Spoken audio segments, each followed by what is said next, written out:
This is the VOA Special English Agriculture Report. About 800 million people in Africa, Asia, and South America eat cassava. The plant is a major source of food energy and a major food security crop. It can survive in poor soil and without much water. Also, the root can stay in the ground for as long as 3 years, so it can be harvested as needed. But in East Africa, the plant is under attack. Cassava brown streak disease is a more destructive form of cassava mosaic. The mosaic has been active in East Africa for about 100 years. It limits plant growth, but brown streak can destroy a crop.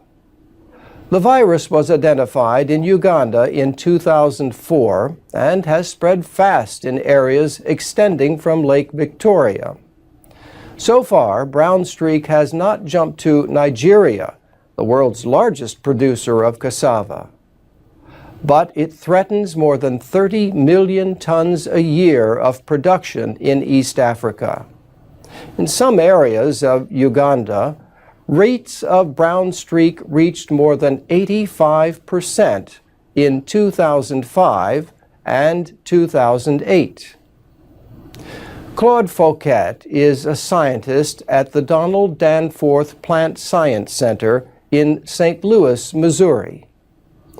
He says a few varieties of cassava can resist brown streak, but these are not the kinds Africans like. He is working to develop disease-resistant plants, but he says it will probably take 5 years.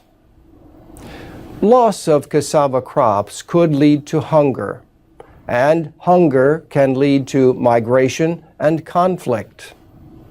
About $50 million is coming from the Gates Foundation, the Monsanto Fund, and the United States Agency for International Development. But Claude Fouquet says much more is needed to fight the disease. Brown streak can be hard to identify in the field.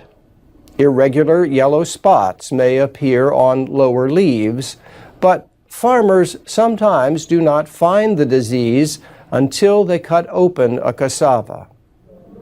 If there is only a small amount of rot, the dead material can be cut away.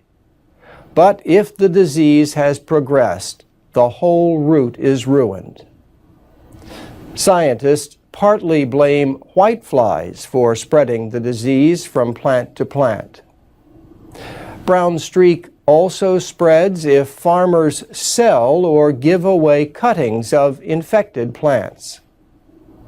Cassava has many food uses, but the plant is not safe to eat unless it is specially prepared. It must be processed through methods like boiling, grinding, or fermenting. A substance that can produce deadly levels of cyanide when eaten must be removed.